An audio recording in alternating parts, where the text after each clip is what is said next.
resultados del primer semestre, resultados que no han gustado al mercado, caía. Es una compañía que la verdad que desde la tesis se ha comportado bastante bien, porque la tesis, nuestra perspectiva final o nuestra conclusión fue que estaba cara y que no estaba interesante para comprar.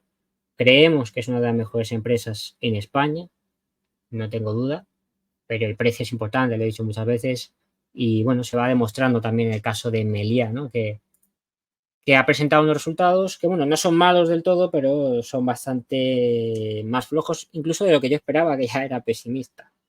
En cualquier caso, se sigue esperando un año prácticamente récord, impulsado por el turismo, pero desde luego no se les ve tan optimistas como se les veía en el primer trimestre para todo el año, que hablaban de que iba a ser un año espectacular, se miraba por donde se mirase. Este trimestre ya el discurso se merma drásticamente, ¿eh? Siguen hablando de un muy buen año, pero ya se nota que no hay la misma confianza a nivel de sector, ¿no? Pero bueno, veríamos qué acaba pasando, ¿no? Mi tesis básicamente es que el sector ha exprimido mucho los precios, la ocupación tenía que aumentar para normalizarse a niveles previos a la crisis sanitaria, pero ya una vez la ocupación se ha estado normalizando, con una Europa que no está bien económicamente, Alemania al borde de la recesión, Reino Unido al borde de la recesión, España que tampoco termina de estar bien del todo, Estados Unidos tampoco está bien, el turismo internacional sigue creciendo, pero se están viendo ya bastantes síntomas de la debilidad. Y yo lo decía en el primer trimestre cuando presenté la tesis, parecía que el mercado estaba más optimista. Bueno, parece que ya se empiezan a ver síntomas más evidentes y que están, pues bueno, castigando un poco más la cotización, ¿no?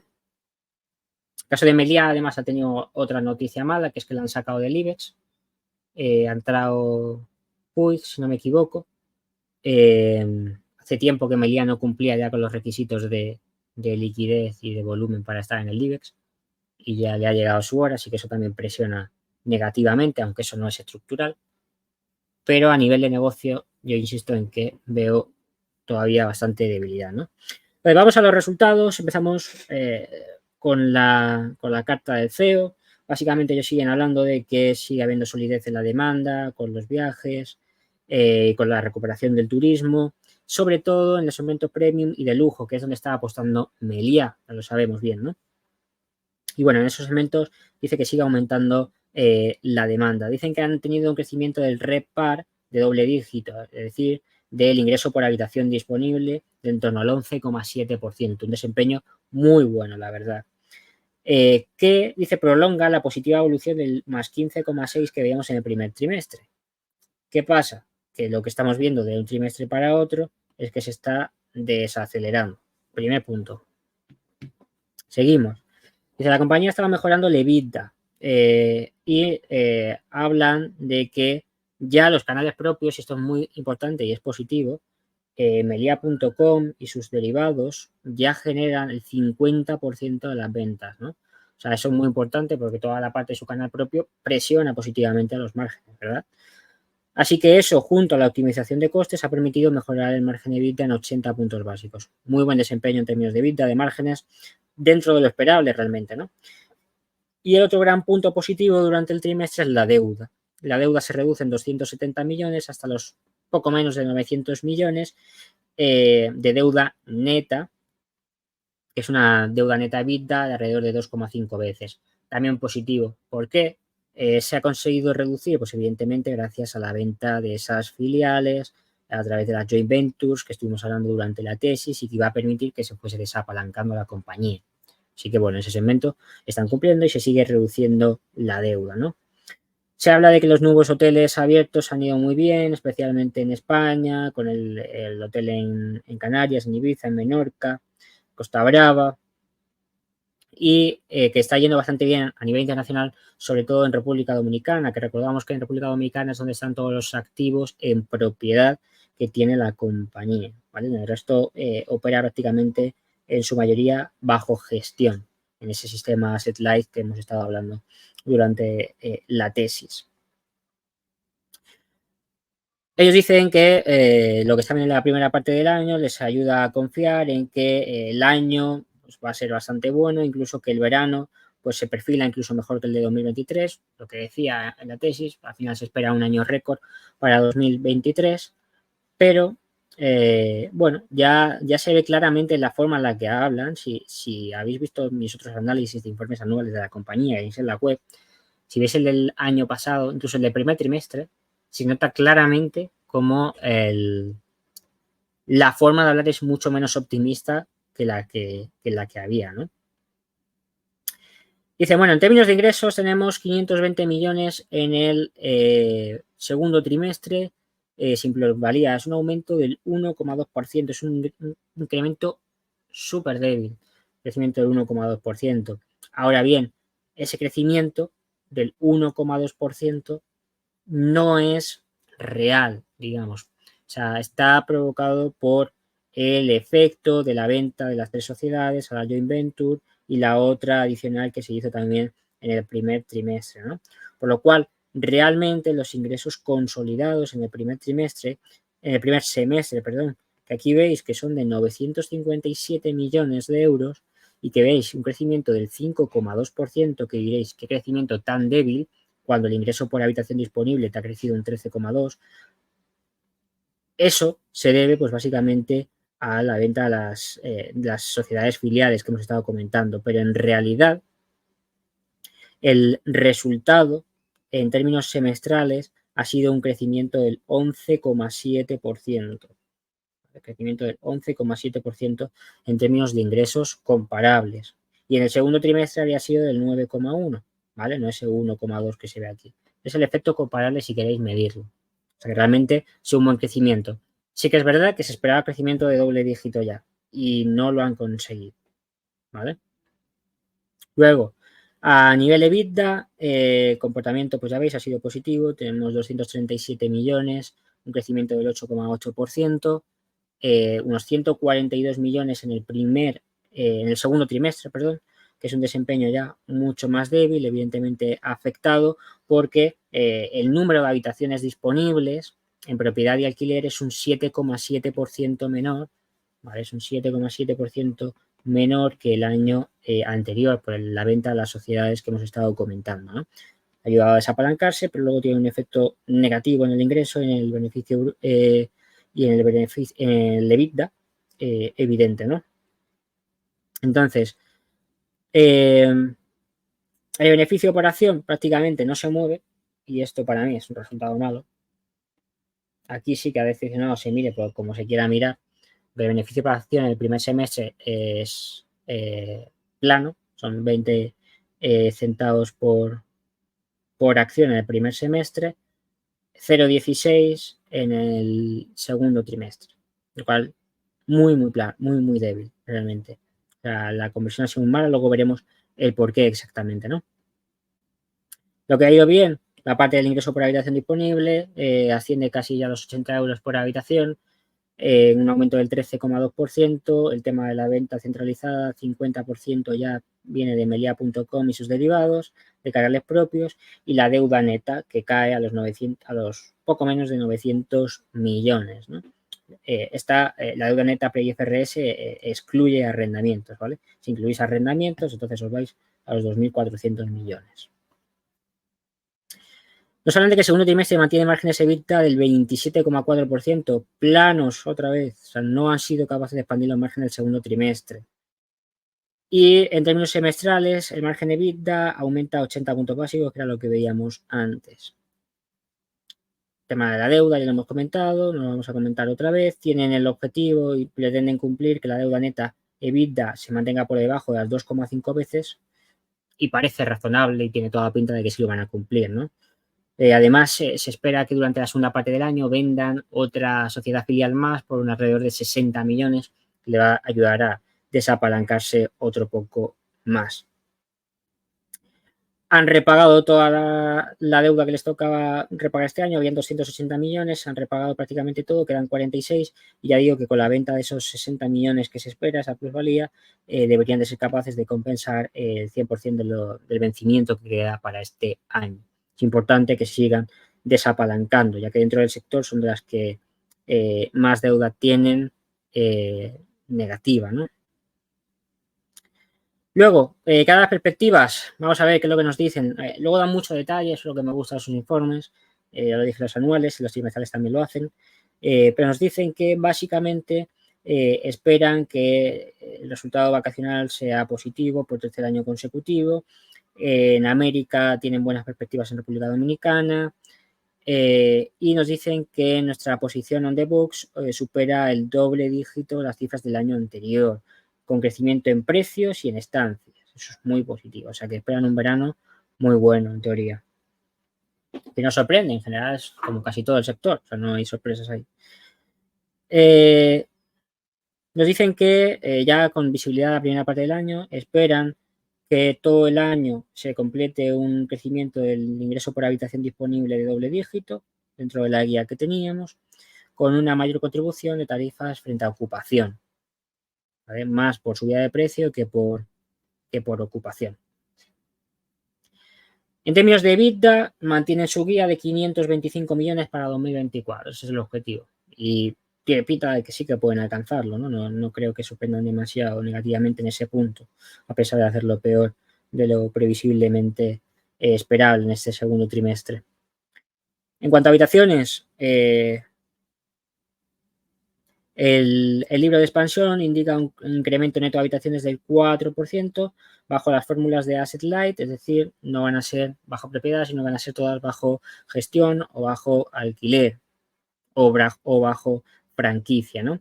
Y especialmente se va a duplicar la presencia en México y el crecimiento en Albania, Malta y Arabia Saudí, que es un poco donde ya nos estábamos moviendo en el año 2023 y 2022, ¿no? Ya entrando en el negocio hotelero, ya viendo un poco más de detalle, nos encontramos con datos claves, ¿no? El primer dato clave es el ARR, que es el precio medio por alquiler de habitación, ¿vale? El RevPAR es el ingreso por habitación disponible. El ARR es el ingreso por habitación alquilada, que en este caso asciende a los 133, un aumento del 6,6%, bastante buen desempeño, o sea, básicamente es subida de precio de la habitación. Es el problema que yo encuentro con la compañía, que yo creo que siguen subiendo demasiado los precios. Si miráis el histórico, los últimos 5 años han subido bastante por encima de la inflación y en mi opinión eso va a llegar a un techo. Si encima ahora se demuestra que es posible que una recesión se dé a cabo en Europa, especialmente en Alemania y Reino Unido, que son los países de donde más clientes extranjeros vienen a España, más turistas, pues evidentemente esa presión se va a ir notando negativamente, ¿no? Y ya se estaba viendo a nivel sectorial en las últimas noticias que se veían. La ocupación mejora en 3,5 puntos porcentuales al 60,1%. Evidentemente se va normalizando a niveles previos de la crisis sanitaria. En el segundo trimestre incluso alcanza el 62%, por lo cual bastante buen desempeño en términos de ocupación. Pero más allá del 62-63% yo no creo que se pueda extender, porque ya eran niveles que teníamos previos a la crisis sanitaria.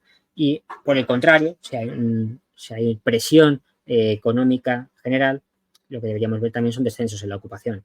Aunque a mí me preocupa mucho más la parte del precio que la parte de la ocupación, pero sería otro punto a vigilar, pero de momento nadie amenaza con que la ocupación pueda estar dando problemas, ¿no? Y en el segundo trimestre, el RevPAR, el ingreso por habitación disponible, asciende a 84,6 euros, un aumento del 11,7%.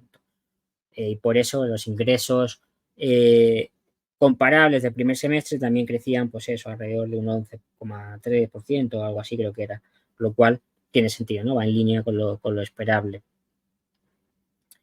En cuanto al RevPAR, sí que se menciona aquí en esta gráfica como de donde más ha crecido precisamente ha sido aquí en España, ¿no? Un crecimiento del 16,2%, especialmente la parte urbana que crece un 18,2%, por encima incluso de la aspiracional, que crece cerca del 15%. Luego América sigue bastante floja con un 3,6%, Europa se comporta de forma neutral, crecimiento del 8,6%. Digo neutral, es en general pues, neutral con el resto del sector, no sorprende demasiado. Sí que se esperaba incluso de Europa crecimiento de doble dígito, al final no han llegado, por lo cual más débil quizás de lo esperable. Y luego tenemos ya en la parte de Cuba, recuperación al 9,9%, Asia 11,2%, es verdad que Asia ha venido de un comparable bastante más débil en 2023, por lo cual no es difícil que mejore su ingreso por habitación disponible, ¿no? Será mucho más interesante mirar el verano ahora en Europa, a ver qué tal va, ese trimestre va a ser clave también. Ya digo, se esperan niveles récord, pero podremos ver ahí también cómo están las reservas de cara también al cuarto trimestre y ver si se empiezan a notar ya esos síntomas de debilidad estructural que yo creo que acabarán llegando, si no este año, el siguiente, ¿no? Entonces, bueno, se habla de que el segundo trimestre ha estado impulsado por el buen comportamiento en la parte de Leisure y Corporate, que ya ha recuperado los volúmenes previos a la pandemia, muy relevante, muy positivo ese punto, pero también dentro de lo esperable no sorprende a nadie, ¿no? Sí que se habla de que en concreto en España el volumen de pasajeros se incrementó un 9,5% en abril y mayo. Evidentemente se sigue posicionando o elevando el posicionamiento de España a nivel turístico, algo de lo que hablábamos mucho en la tesis, que no sorprende a nadie, se está convirtiendo en uno de los principales destinos turísticos en Europa, porque tenemos un país extraordinario, es un país excepcional a nivel gastronómico, a nivel climatológico y evidentemente eso en el turismo se aprecia y mucho, ¿no? En el caso de Asia, el crecimiento viene sobre todo por la parte del aumento de la capacidad internacional y también por las principales asociaciones, ¿no?, que se están llevando a cabo. Que bueno, básicamente hablan de que ha ido muy bien el sector turístico, que siguen yendo muy bien los viajes y que, importante, ¿no? Ellos dicen que de momento no ven ningún signo de ralentización en la demanda. La temporada de verano es una vez más prometedora. Cuidado el mensaje que lanzan, ellos dicen que de momento no ven ningún signo de ralentización en la demanda. Así que para ellos todo sigue perfectamente bien. ¿Vale? Bueno, así que yo creo que el mercado no se termina de creer porque se está viendo en el sector que hay síntomas de debilidad. Pero según la compañía, por lo menos ellos en su demanda no lo están notando. Ya veremos si después del tercer trimestre se dice algo nuevo sobre las reservas para el cuarto trimestre, ¿no?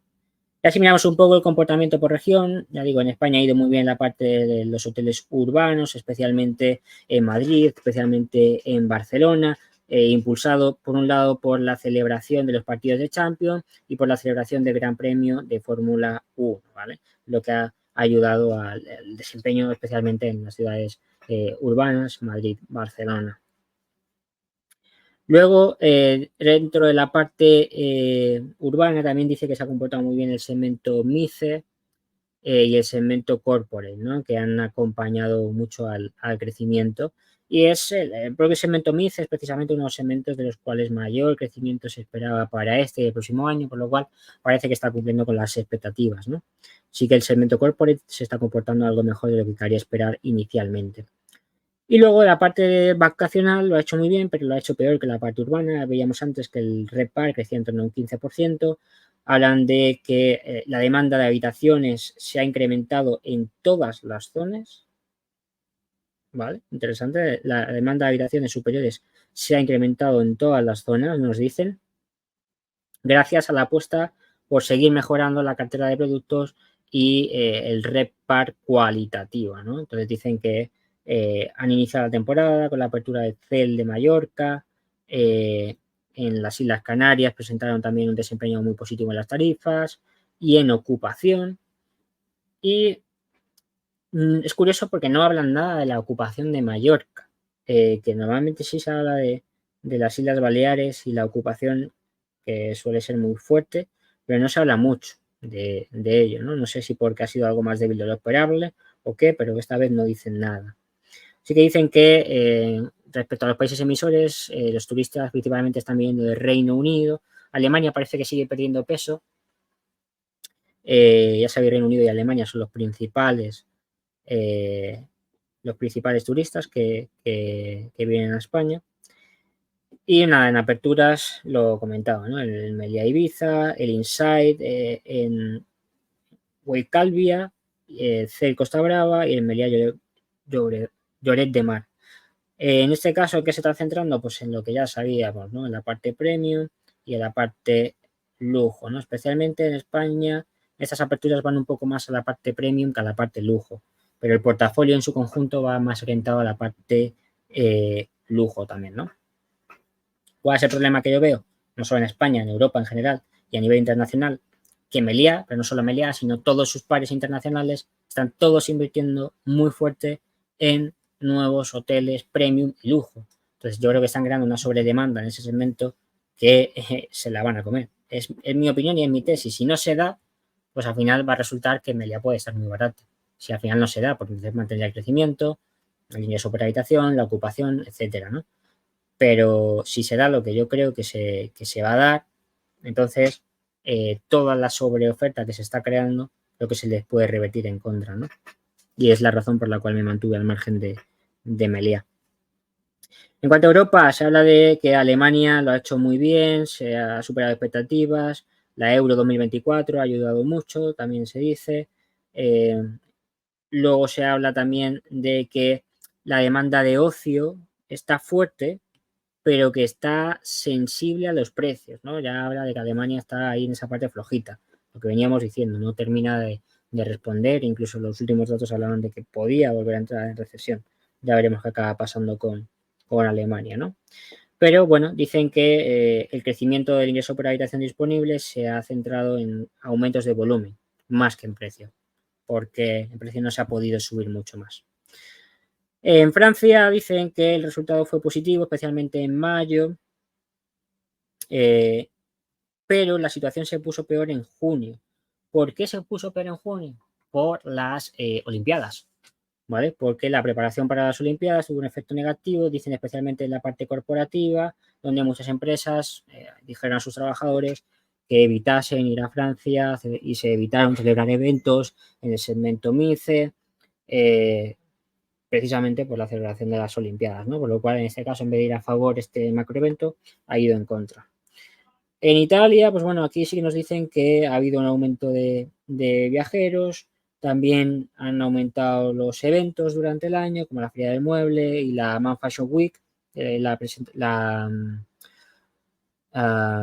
¿cómo se llama? La pasarela de lujo masculina que hubo, que por cierto estuvimos comentando en Twitter, que estuvieron casi todas las grandes casas de lujo.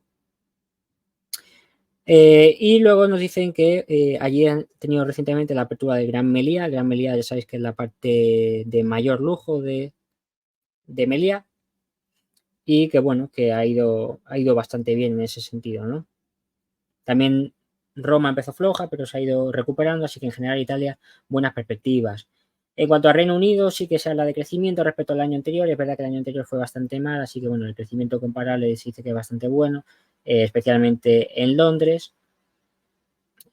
También por los nuevos eventos, la celebración de la final de la Champions League. Al final dicen que todo eso, curiosamente, no tuvo un impacto significativo. A mí eso ya me sorprende y ya me parece mala señal, ¿no? Porque que la final de la Champions League es uno de los eventos que más gente mueve a nivel deportivo en Europa, y otros eventos como el Chelsea Flower Show no hayan supuesto un impacto significativo, ya me dicen que el efecto comparable no debía ser muy bueno, ¿vale? O sea que no termina de transmitir buena señal en ese sentido, ¿no? La parte corporativa es la que sigue yendo bien prácticamente en todas las áreas geográficas. Dicen que allí aumentaron tanto volúmenes como tarifas, especialmente en el Meliá White House, ¿no? Y se habla de menor volumen de eventos MICE, que quizás no hubieron también eventos relevantes como el de la Eurovisión en Liverpool, ¿no? En general. Hablan un poco más de debilidad, un poco mixto Reino Unido, ¿no? Si nos vamos ya a América, México, empezamos mal, dice que México no ha sido capaz de superar los registros del año anterior. Dicen que hay un descenso en el volumen de clientes MICE y que tuvieron, es cierto que en el año pasado fue muy bien porque se recuperaron bastante. En el 21 fue horrible, el 22 se recuperaron mucho, parece que el 23 vuelve parece que en el 24, perdón, vuelve a sufrir, ¿no? En comparación con el 23. Así que, bueno, dicen que México débil. Luego, República Dominicana sí que sigue haciéndolo bien, dicen que siguen habiendo nuevas llegadas, más turistas, mejor o más altos que en 2023, porque dice que también han habido más frecuencias y conexiones con mercados emisores, es decir, que hay más vuelos directos y eso ayuda, evidentemente, al buen comportamiento de la región, ¿no? Por ejemplo, lo contrario que está pasando en Cuba, donde se están reduciendo los vuelos directos y eso afecta negativamente al comportamiento de Cuba, ¿no? Creo que luego se comenta algo al respecto de ello, ya lo veremos. Luego en Estados Unidos también se habla de crecimiento, tanto en tarifas como en ocupación, buen crecimiento. Se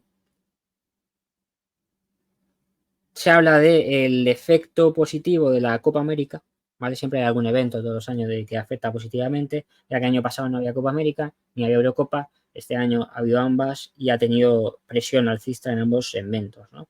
Así que ya veremos el comparable del año que viene. Ya digo, yo veo cada vez más presiones negativas, aparte del entorno macro en su conjunto, ¿no? En cuanto a Asia, de China dicen que ha tenido una demanda positiva por los festivos que han habido y por el incremento de la demanda externa, ¿vale? Dice que ha sido favorecido por la política de exención de visa para la entrada de ciudadanos de ciertos países, lo que ha ayudado un poco al comportamiento en China. Es verdad que el año pasado fue muy malo, así que no era difícil mejorar. En Vietnam, ahí dicen que ha ido mal la cosa porque parece ser que ha habido un cese temporal de una aerolínea local, o algo así dicen, y que eso pues ha provocado una menor disponibilidad de asientos e incrementos en los precios. O sea, no ha terminado Vietnam de ir muy bien, aunque sí se espera que se recupere. Ahora bien, sí que se dice que todas las partes conectadas con turoperadores sí que ha funcionado bastante mejor y la parte corporativa también. Son los dos segmentos que mejor se han comportado, ¿no? Y en Indonesia, pues bien, ha ido bastante bien en la parte corporativa, en Jakarta y en la parte leisure en Bali. Cuba dice que todavía sigue con un comportamiento ligeramente positivo, ¿vale? Cuba no ha terminado de ir mal, pero ya veréis luego que las perspectivas para el próximo trimestre ya son malas. No tienen buenas perspectivas para Cuba, ¿no? Sí que dicen que ha estado impulsado por los clientes de Canadá, de Argentina, Brasil, Francia, que han sido los que más han impulsado la demanda. Lo contrario a lo que pasaba el año pasado, ¿no? O sea, no sorprende mucho, era lo que se esperaba en ese segmento, ¿verdad? Y luego, bueno, se comenta que en cuanto a las perspectivas de los Juegos Olímpicos, pues bueno, eso creen que pues, puede ayudar también a mejorar la perspectiva de cara al año que viene, o al año que viene, perdón, al trimestre que viene, ya veremos qué acaba sucediendo. Y en España, pues bueno, se habla de que en los hoteles vacacionales la llegada de turistas que se espera pues va a seguir incrementando el crecimiento en España.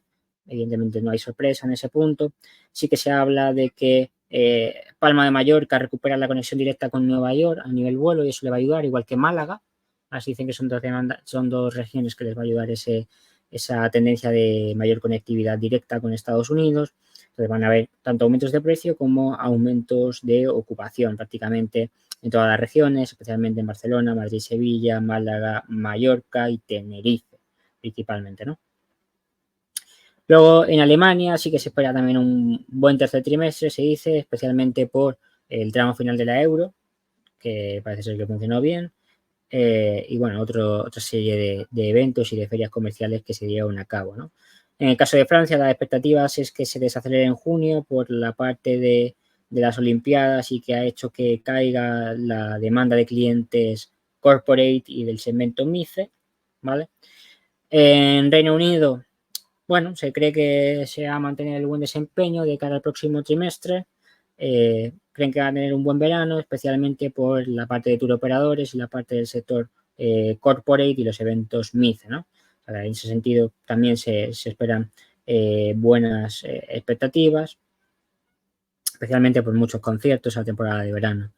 Y en la parte de Italia sí que se habla de que, bueno, de que se va a mantener un resultado mejor que el del año pasado, aunque tampoco hablan de un súper gran comportamiento, ¿no?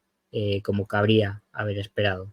Así que bueno, un poco mixto en Europa, en general positivo lo que se espera años récord casi en todas las regiones europeas.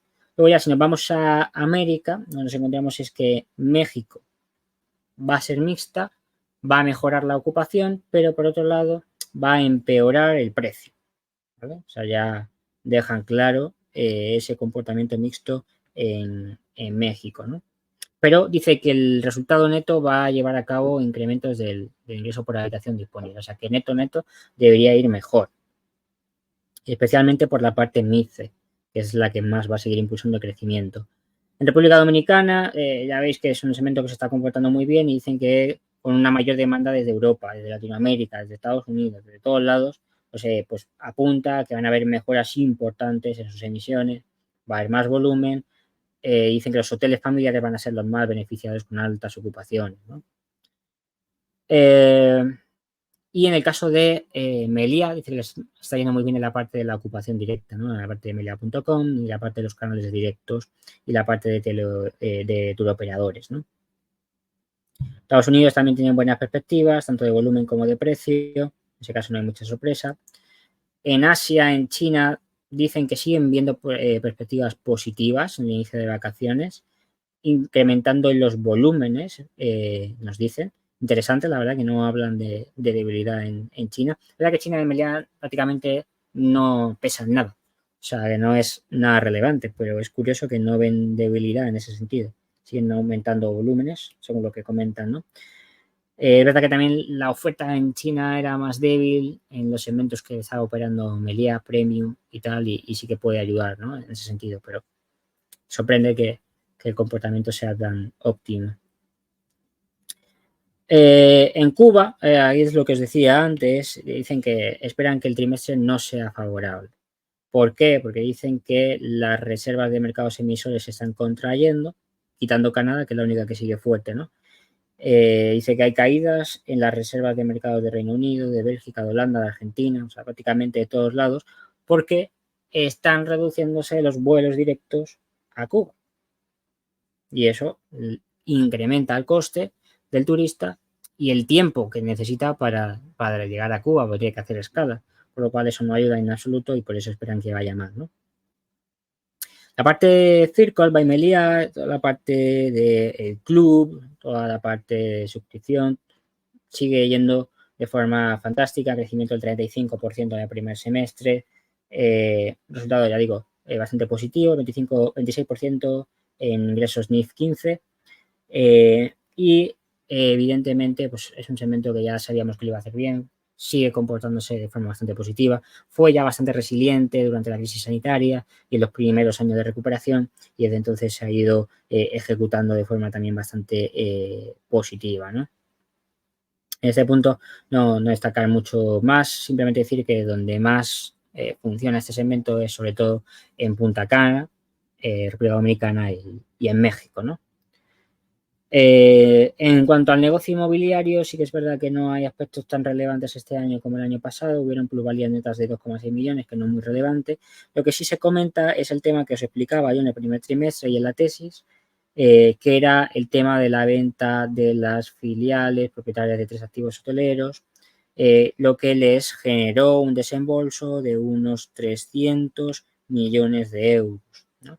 300 millones de euros que es lo que descontando unos 66 millones de costos que ha tenido la realización de esa transacción, más o menos netos han sido unos 240 millones aproximadamente, ¿no? de euros de plusvalía en ese punto, que es lo que han usado para desapalancar la deuda, ¿vale? Que era lo que mencionábamos en la tesis.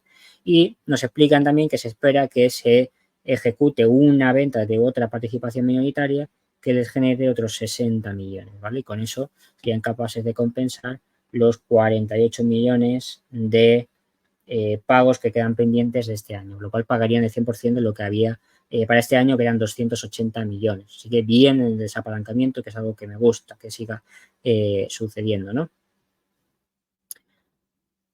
Bueno, aquí no me voy a detener, pues un poco lo que ya hemos explicado.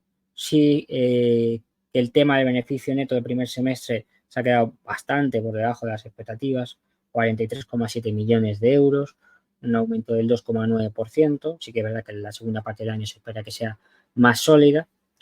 Y también es verdad que hay un error que yo cometí en mis estimaciones, porque en términos de crecimiento y tal eran correctas, pero sí que cometí el error de no descontar el efecto de la venta de las filiales en la parte de los ingresos. Por eso yo tengo expectativas de crecimiento de ingresos más altas este año y de beneficios. Pero claro, si lo descuento para normalizar la venta de las filiales, realmente el comparable se queda más débil, ¿no? Así que es algo que corregiré para la próxima actualización de precio objetivo, pero bueno, de todos modos, como mi perspectiva era no comprar, no afecta a nadie que la haya estado vigilando. Aquí tenéis el resumen de la cuenta de pérdidas y ganancias, tanto del segundo trimestre como del primer semestre, ¿de acuerdo? Para que veáis el efecto comparable. Ya digo, ha habido crecimiento en términos de ingresos en todos los segmentos, desde el modelo de gestora, el hoteles de propiedad y alquiler, a pesar del efecto negativo del menos 7% de habitaciones en propiedad, y también el segmento del negocio inmobiliario, las plusvalías, ¿verdad? En cuanto al primer semestre, ¿qué es lo que nos queda? Pues son 1.060 millones de ingresos en total, la mayor parte, como siempre, aportada por el segmento de propiedad y alquiler, son 840 millones. El modelo gestor aporta 268 millones, que crece también de forma muy positiva frente a los 146 del año anterior. Y la parte de otros negocios hoteleros es la que se mantiene quizás más plana, ¿no? El Club Meliá, ya lo hemos comentado antes, lo ha hecho muy bien, alcanza los 50 millones, supera los 50 millones desde los 37,8 millones del año anterior. Y el resultado, ya digo, pues es bastante positivo, ¿no? Así nos queda un ingreso operativo, bueno, un ingreso total agregado. Recordad que el agregado no es lo que se llama Meliá, el agregado es lo que generan en total los hoteles que tiene la compañía, pero luego lo que se queda por la consolidación después sean 960 millones, ¿vale? Que es lo que comentamos antes, que es ese crecimiento del 5,5% que mencionábamos. Que de forma comparable, si descontáis lo de las unidades vendidas, sería alrededor de un más 9% en el segundo trimestre y más 11% en el primer semestre. En cualquier caso, se ralentiza. Vemos cómo los gastos de consumo se mantienen relativamente planos año contra año, se han comportado muy bien. Lo que sí aumentan son los gastos de personal para prepararse para la temporada de verano, se explica, y otros gastos operativos que también ascienden a 324 millones. Todo eso deja a la compañía con un EBITDA de 254 millones antes de arrendamientos o un EBITDA de 240 millones final, ¿no? Un incremento del 10% que sigue siendo un desempeño bastante positivo, en mi opinión. Se reduce la depreciación y amortización básicamente porque se reducen las unidades en propiedad, por eso disminuye a esos 50 millones, ¿no? Es un 10% aproximadamente. Y el beneficio operativo asciende a los 117,6 millones, un aumento del 27,7%, pero lo que decíamos, el segundo trimestre es más débil, incremento del 6,4% hasta los 82,7 millones. Sigue siendo un buen desempeño en lo que va en todo el año y vamos a ver la temporada de verano qué tal se ejecuta, ¿no? El resultado financiero sigue empeorando, son 52 millones de impacto negativo, evidentemente por la subida de tipos de interés, aunque también había un impacto negativo puntual por el pago anticipado de deuda y debería estructuralmente mejorar el coste financiero para el resto del año con la disminución de la deuda que se ha estado llevando a cabo durante el trimestre, ¿no? Ese desapalancamiento. El beneficio antes de impuestos asciende un 11% hasta los 68,5 millones en el primer semestre completo y el resultado consolidado asciende a los 51,4 millones, un aumento del 11,2% impulsado por el primer trimestre, porque en el segundo lo que vemos es una caída del 6,3% en el resultado consolidado hasta los 45,6 millones, también por el efecto negativo de esas entidades valoradas por el método de participación, que el año pasado aportaban 13,4 millones y este año aportan solo 4,5 millones, ¿no?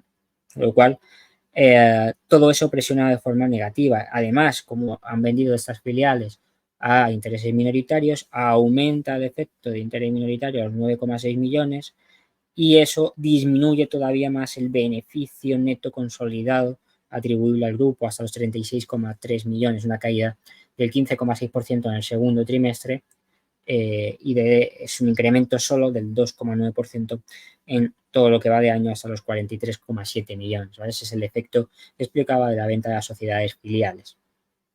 No es que lo haya hecho mal la empresa de por sí, sino que tiene que ver con esa venta también. En cuanto al resultado financiero, aquí se explica un poco cómo esa reducción de deuda se ha estado llevando a cabo, principalmente por la generación de caja y el repago de la deuda, y cómo pues bueno, esa deuda neta sigue disminuyendo durante el año, ya se sitúa a los 890 millones que hemos dicho antes, de deuda neta pre-NIF, excluyendo arrendamientos, 2.400 millones incluyendo arrendamientos, ¿no?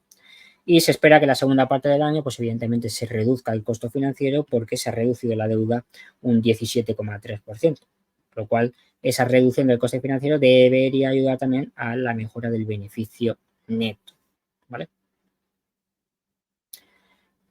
Aquí está lo que os mencionaba antes, se produjo la cancelación anticipada de 2 préstamos por 52,4 millones, se tuvo un impacto puntual durante el año y ya solamente quedan 46 millones pendientes de deuda para este año frente a 280 que había cuando empezó el año, ¿no? Por lo cual han repagado muy bien la deuda, era lo que explicamos en la tesis, que iban a ser capaces, efectivamente lo han conseguido y con la plusvalía que les falta podrán pagar el restante, ¿no? Sin tener que rolar deuda.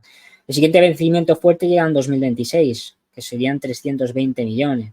Evidentemente aquí tendrán que enfocarse en la generación de caja para poder hacer frente a esos pagos de deuda y no tener que seguir rolándola, que sería lo óptimo, ¿no? Sería el gran pago que les queda. Los 100 millones del año que viene pueden pagarlo sin ningún problema con la generación de caja.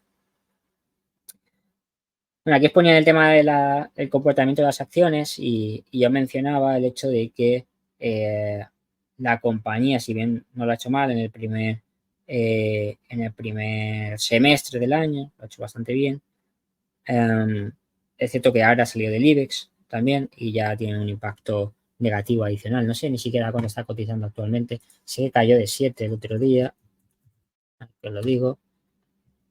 Joder, pues se ha caído así. Está en 6,20 ya la compañía.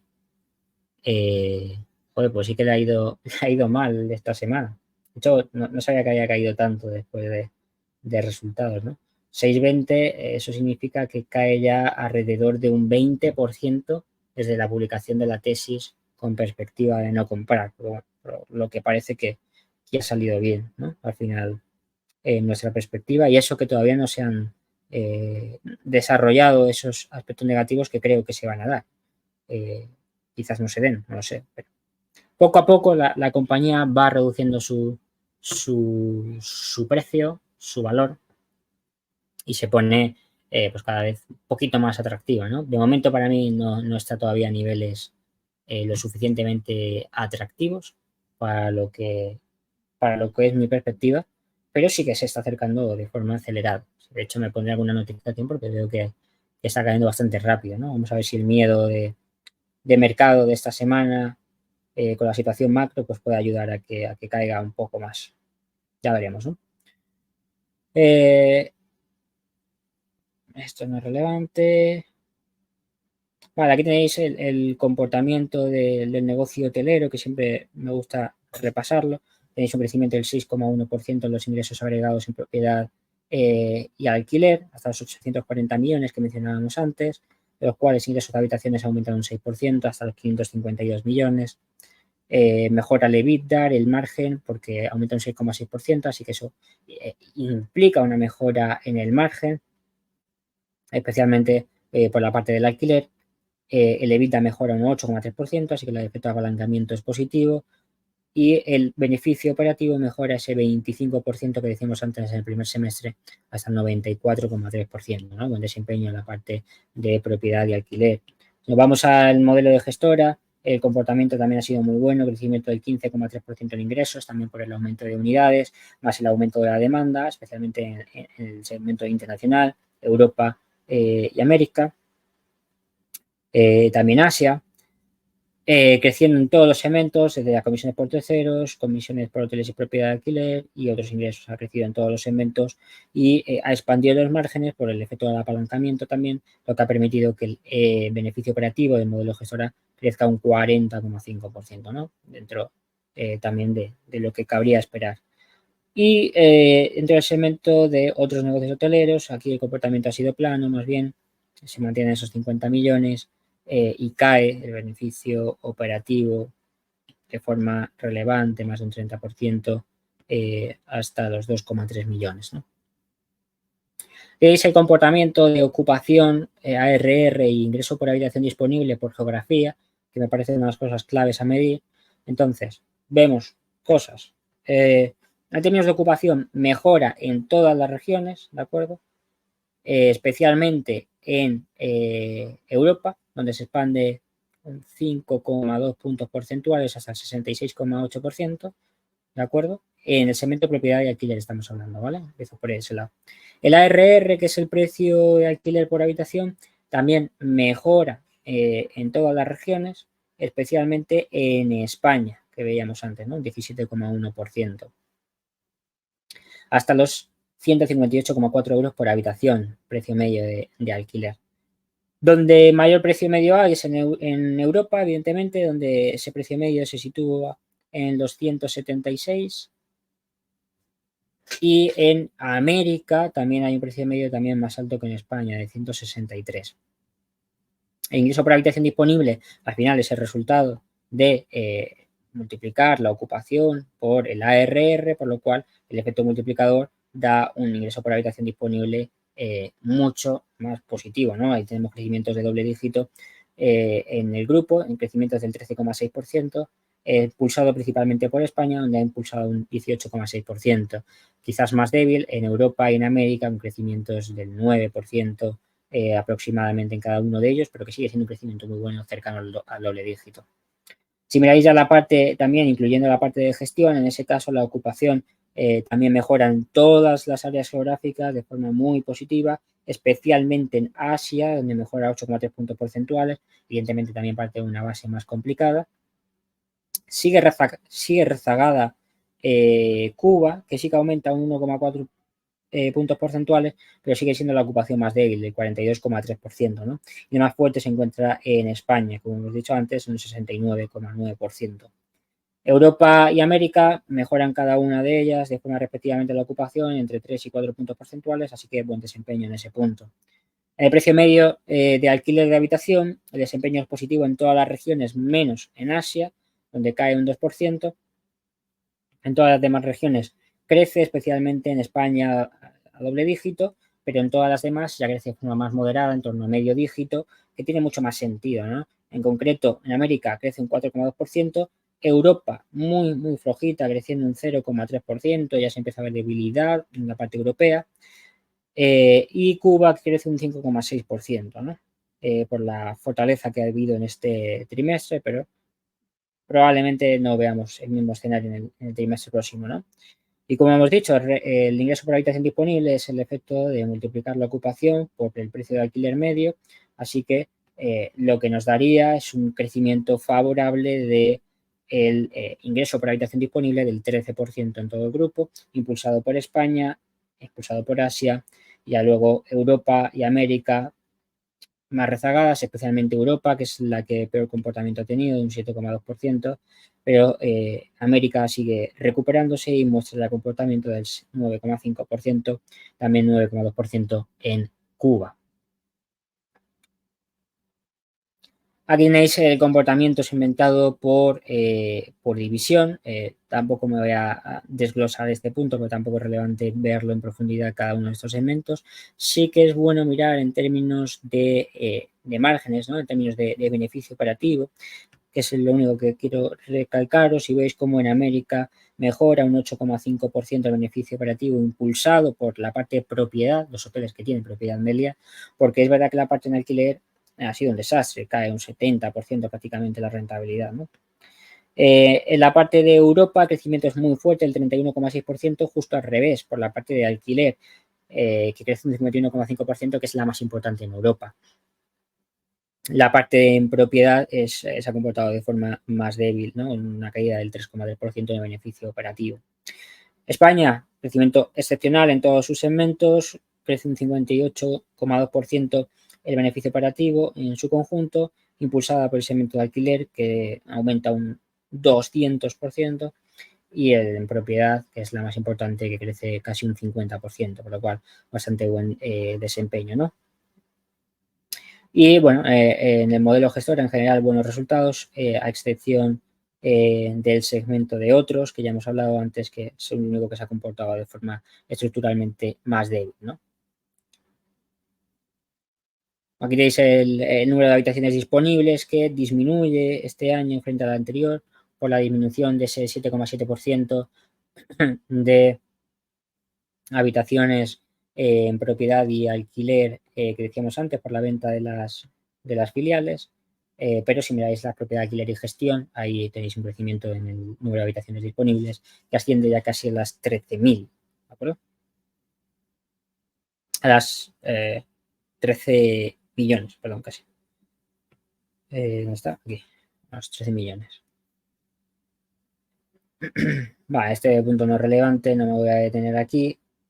Eso ya lo hemos comentado, tipo de cambio tampoco es relevante este año, afecta de hecho de forma más positiva. En cuanto a las marcas, que esto sí es importante, ya sabéis que el grupo Meliá tiene 8 marcas, 7 más afiliates. Comentar simplemente que el comportamiento ha sido muy positivo en la ocupación en todas las regiones, o sea, en todas las marcas, ¿vale? Especialmente la que mejor ha funcionado ha sido Paradisus, que está dentro de la parte premium tirando a lujo, ¿vale? Para que tengáis claro, de Meliá es la parte lujo, Miva y Meliá es lujo también, Gran Meliá es lujo, luego Paradisus es premium, Meliá es premium, Inside es premium, Sol es premium bajo, tirando a básico, y los afiliados son también básicos, ¿vale? En su mayoría, en términos generales. La tesis lo tenéis más explicado en detalle, porque hay evidentemente puntos, ¿no? Pero el Paradisus ha sido el que mejor comportamiento ha tenido junto a los Insight, ¿vale? Es decir, los Premium es los que mejor comportamiento han tenido en términos de ocupación. Además, Insight alcanza ya el 70% de ocupación, solo por detrás de Sol, que evidentemente son los más baratos y tienen una ocupación más alta, eso por lógica, ¿no? Pero dentro del segmento premium, Insight y Paradisus son los que mejor se han comportado en términos de ocupación y ambos superan el 68%, ¿no? Meliá, que también premium, supera el 68,2% con un aumento de 2 puntos porcentuales en la ocupación. Ahora, de Meliá Collection, que es la que os quería señalar, mejora claramente la ocupación en 3,9 puntos porcentuales, muy buen desempeño, pero el ARR cae en picado un 20,6%, un desempeño sumamente negativo, lo que provoca que el ingreso por habitación disponible caiga a doble dígito, un 13,6%. De lejos el segmento que peor se ha comportado en la parte de propiedad y alquiler. Y realmente no terminan de dar detalles concretos de qué es lo que ha pasado en ese segmento. Sí que es cierto que estaban reduciendo el espacio, el año, pero llevaba 2 años o 3 yendo muy bien ese segmento, de hecho era el que mejor estaba yendo y ahora ha pegado un frenazo. Es verdad que Meliá Collection funciona mucho mejor en verano. Vamos a ver si en verano recupera o si tiene un problema más estructural. Pero es un punto también relevante a vigilar. Todos los demás segmentos, buenos crecimientos de doble dígito prácticamente en todas las marcas, 10% en Paradisus, 15% en Mi, 17% en Gran Meliá, 11,5% en Meliá, 10% en Inside, y ya en la parte más baja, como los crecimientos de precio, como los crecimientos de ocupación han sido más débiles también, porque venían de una base más sólida. Hemos tenido que Sol y Affiliated han tenido crecimientos de medio dígito en el ingreso por habitación disponible, ¿no? Que no está mal, pero evidentemente ha sido bastante más débil que el resto de marcas en su conjunto, ¿no? Eso en propiedad de alquiler, si miráis todo, incluyendo la parte de gestión igual tenéis que la parte de Sol es la que mejor se ha comportado, con un crecimiento del 19,2% en el ingreso por habitación disponible, impulsado por el precio, que aumenta un 12%, y la ocupación, que también mejora 4 puntos porcentuales, lo cual aquí es donde yo veo mucha presión y es donde yo creo que en algún momento eso se va a tener que ir a la baja, pero ya veremos si sucede o no sucede. Pero en general, crecimientos en todos los segmentos, ¿no? Después Paradisus, Premium, se ha comportado muy bien. Luego se ha comportado también muy bien el segmento de Melia, también Premium. Y luego ya le sigue el segmento lujo, ¿no? El segmento Mi ha crecido un 8,2%, el segmento de Melia Collection un 6,3%, Gran Melia 7,7%, Insight 7,9% y Affiliated, el más débil, 5,6%, ¿no? Aquí tenéis el crecimiento por geografía, pero ya lo hemos comentado y tampoco me voy a detener mucho más. Simplemente comentar la parte de Francia, que es lo que decían, que es la que ha estado más débil a nivel de Europa. Todas las demás regiones han estado teniendo crecimientos. México sí que ha tenido un crecimiento bastante plano, realmente, porque la ocupación ha mejorado, como decíamos, pero el precio ha caído. También cae precio en Estados Unidos, cae precio en Francia, y esos son los segmentos que peor se comportan en términos de precio, ¿verdad? Luego, si tomamos también el modelo de gestión, aquí sí que tenemos que lo hace mal México en términos de precio, lo hace mal Estados Unidos, lo hace mal Asia, en concreto China, y también Vietnam. Hay caídas de precios en ambos segmentos, ¿no? Sí que Indonesia es la que se comportaba bien, lo veíamos al principio, y en Europa, claramente Francia, con caídas de hasta el 10% en el precio medio de alquiler. En todas las demás regiones siguen teniendo crecimientos bastante sólidos, que veremos cuánto pueden durar, ¿no? También, nada, comentar aquí simplemente de los activos, que el efecto de la venta de la participación minoritaria aumenta el segmento de participación no dominante y el patrimonio neto asciende hasta los 900 millones, ¿vale? Así que también por encima de mis expectativas, precisamente por el mismo efecto que mencionábamos antes, que no ajusté y que ahora pues, habría que ajustar la parte del patrimonio neto, ¿no?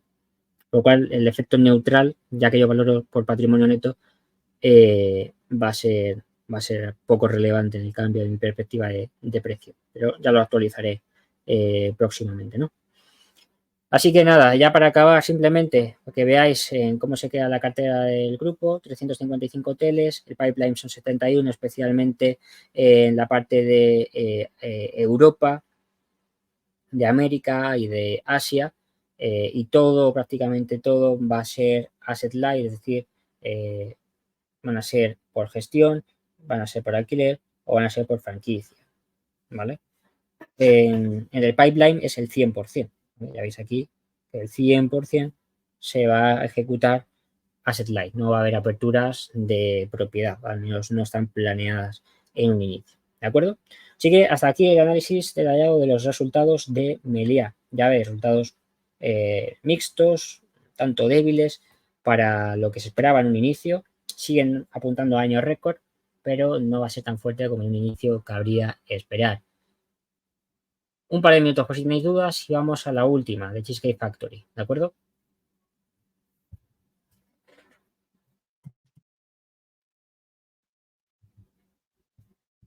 Ahora es las 11. Vale, sí, para las 12 hemos terminado.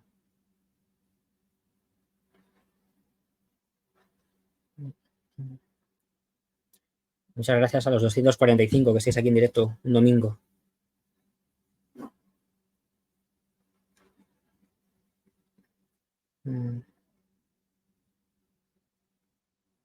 Llevamos 3 horas de directo. Bueno, queda ya poco. De Cheesecake Factory no se tarda mucho en revisar.